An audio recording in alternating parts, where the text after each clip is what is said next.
Hello everyone, welcome to Deepa's kitchen. आज मी बनवणार आहे गुलाबजामू.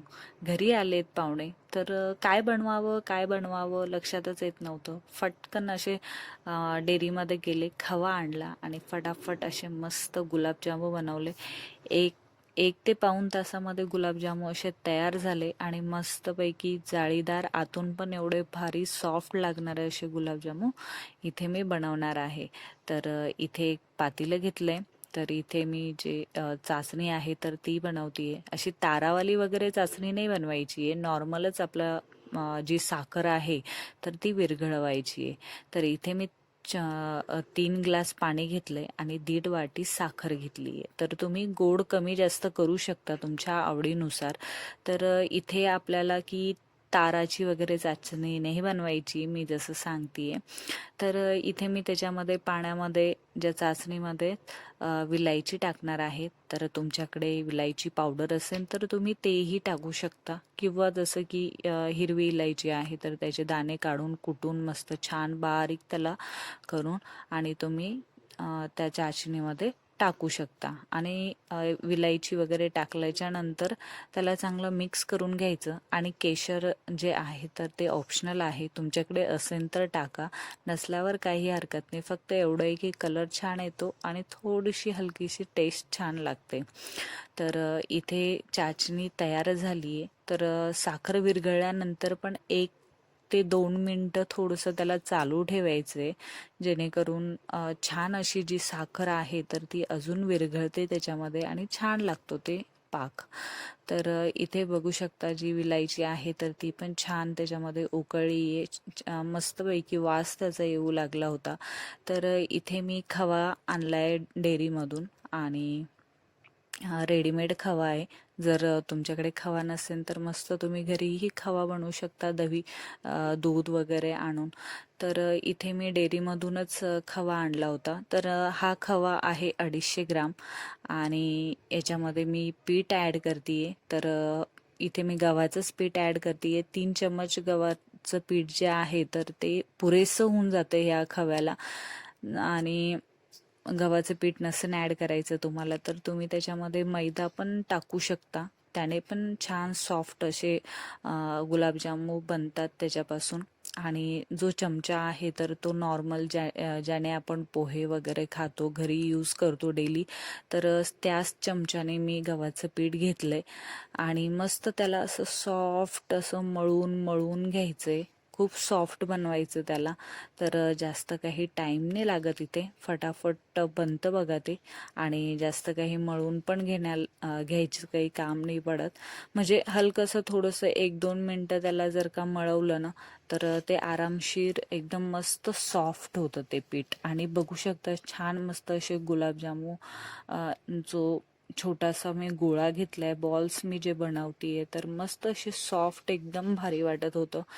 आणि इथे जर का तुम्हाला वाटते की आपले जे बॉल्स आहे तर याच्यामध्ये अजून थोडंसं पीठ ॲड करावं लागतं, तर थोडंसं अजून घेऊ शकता. पण जर तुम्ही जास्त गव्हाचं पीठ त्याच्यामध्ये टाकणार ना तर ते बॉल तळल्यानंतर एकदम कडक होणार आणि त्याचं काहीही टेस्ट येणार नाही. तर त्याच्यासाठी म्हणजे 250 ग्राम जर का तुम्ही खवा घेतलाय तर 3 चम्मच गव्हाचं पीठ जे आहे तर ते पुरेसं होऊन जातं.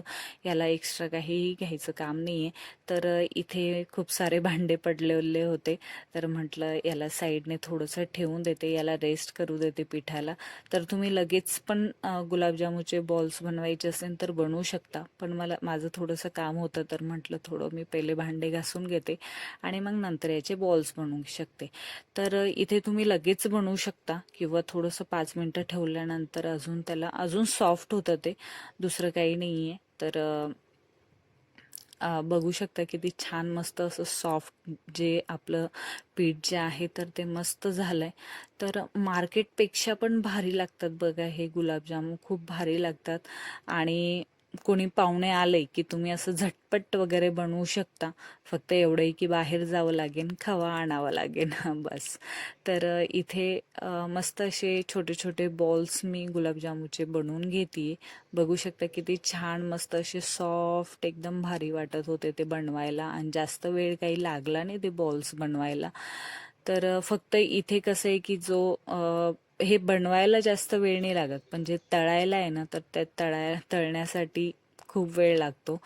तर तुम्हाला जर का टाइम कमी असेल तर तुम्ही तेल जास्त घेऊन गॅस कमी ठेवायचं आहे. हे 4-5 बॉल्स पण मी टाकलेत ना तेलामध्ये, तर मी गॅस कमीच ठेवलाय. असं जास्त वगैरे ठेवायचं नाहीये. नाही तर काय होतं की गुलाबजामुच्या आतमध्ये जो भाग असतो तर तो पिठाळ पिठाळ, म्हणजे असं थोडंसं पीठ लागल्यासारखं होतं. तर त्याच्यासाठी म्हणजे गुलाबजामू जर का बनवत असेल तुम्ही, तर तळण्यासाठी जो गॅस आहे तर तो कमीच ठेवावा लागतो, जास्त गॅस ठेवावा नाही लागत. तर जसं मी सांगितलं की आतमध्ये असं पीठ पीठ लागतं, तर जास्त फुल गॅस ठेवल्यानेच ते तसं लागतं.